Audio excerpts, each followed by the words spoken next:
The E46 3 Series has quickly become one of the most affordable ways to enter the BMW brand. $2,000 to $4,000 will get you a 325 that runs, drives, and is relatively trouble-free.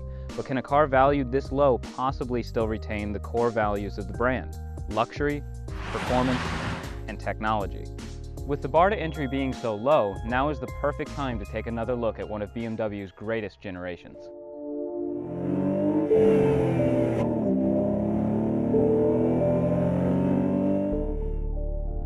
So let's go ahead and get some things out of the way. This is my 325 Xi. It has all-wheel drive, fully loaded interior, and 146,000 miles. And here's the really important one, it's a 5-speed manual transmission. Now I got all of that for just $2,300. Now if that seems like a lot of car for the money, frankly, that's because it is.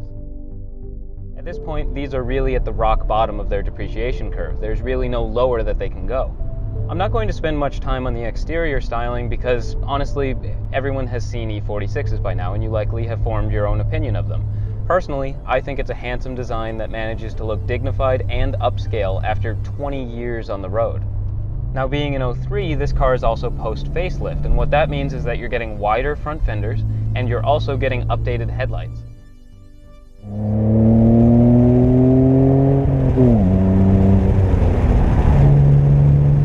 I'll be blunt, it's not fast, and with 186 horsepower, you're probably really not expecting it to be. But here's what it is though. It feels peppy, it feels quick around town. It doesn't have the highest top speed, and it's not going to run 0 to 60 as quick as other cars, but it is a really satisfying engine to rev out. It's linear, you have good torque down low, and it builds power like most of these BMW inline sixes do.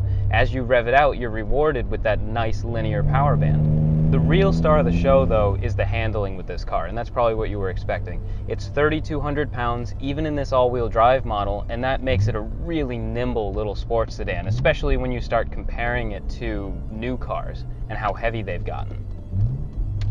It changes direction quickly, it has really nice communicative steering. It's not a very quick ratio, but it's quick enough to have some fun. And you can really start to carry some serious speed because there's so much confidence built into this chassis. Being an E46, there's an excellent balance. Even this all-wheel drive car in the rain or snow, if you provoke it the right way or you really chuck the front end in and it starts to understeer, the back will follow it and it'll come out just like you would expect it to in kind of a sports car. And that's a really nice surprise to be able to do that in not only the base model, but the base model all-wheel drive E46. It's not very powerful, it's not very fast, but it is just so much fun because, like I said, there's a great balance here, there's a great linear power band, and it's not going to get you in trouble either. It makes a great first car for a lot of people, I think, because it's going to teach you the fundamentals of driving quickly, but without the big speed and the big power that could potentially get you in some trouble. Now, as far as the transmission options are concerned, for me, there's really one good choice, and that's going to be the manual. The automatic's not bad. I've owned one of those as well. It's obviously going to be a bit less fun, a bit less control, but also a bit less reliable. There are some issues with the automatics that I know of, whereas the manual transmission is you replace the clutch. That's really the only problem you're ever going to have as long as it hasn't been beat on at some point.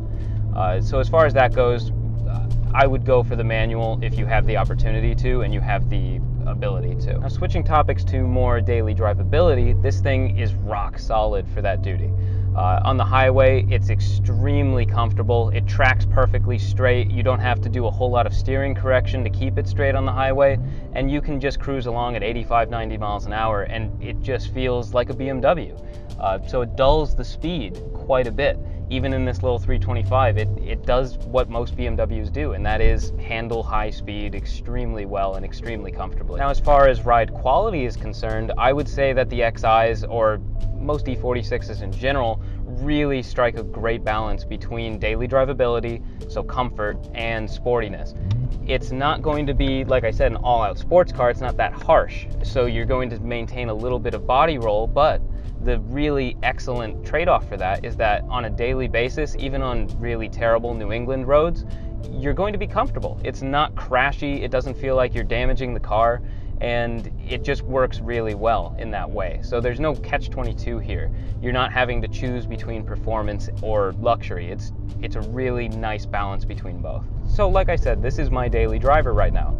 My toy is a 2006 Z4M. And so for me to go from that car to this car and not have it be this jarring, oh, I don't want to drive this kind of experience, is really amazing, honestly. For a base E46 to be this involving and this exciting to drive when compared to what is essentially an all-out sports car in the form of the Z4M, it's just excellent. It just goes to show how great these little cars are. I find myself bombing down back roads and choosing to take the fun streets rather than just going straight to work, because it is that much fun to drive. And that was a surprise to me coming back to a 325. There's a lot to like here in the sporty category, which, like I said, is definitely a surprise considering the price point that you can get these at now. It is a fantastic daily driver if you want something that's not going to bore you, something that's going to be exciting still to drive. You're not going to dread getting out of your sports car and into this. Now, besides the obvious lack of straight line speed with the 186 horsepower, there really aren't any compromises with this driving experience for me. I tend to think that you can drive it in a way that's very similar to how you would drive a stock Miata or an FRS. It's a momentum car. You use that excellent chassis, the great suspension dynamics, to carry that speed through the corners, and it's a really enjoyable experience. Also, you can extract all the power from this car and all the handling from this car without breaking too many laws, without really endangering anybody, because the limits are that much lower in this compared to, say, something like an M3. But you can feel that BMW DNA in this car just as you can in the M3 and as you can in the Z4M. They're obviously very different in performance and the limits, but you can feel all of those little traits that BMW likes to bake into their chassis, bake into their cars overall. So let's go ahead and go over the interior for just a little bit. I think that the E46s have aged extremely well in this way.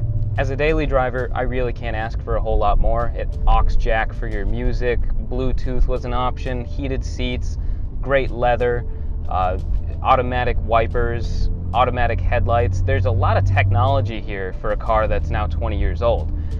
So that's another way in which you're getting a lot of value for your money with these cars. You're getting an excellent sports sedan, and you're not really forfeiting a whole lot of the basic fundamental technologies that you get in a new car. As far as materials are concerned, I would say that it's quite a bit above average.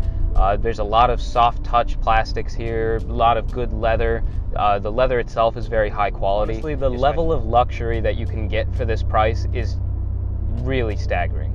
I can't really think of a whole lot of cars where you're getting more value for your money than these E46s.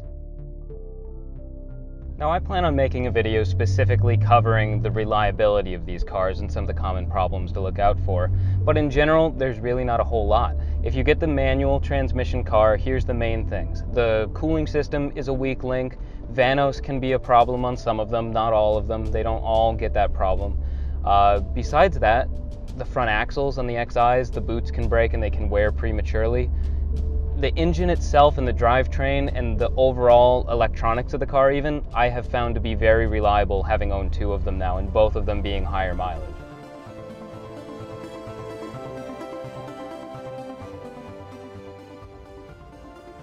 Overall, there's not a whole lot else I'd rather have for the money. It drives like a BMW should, sporty, elegant, and effortless.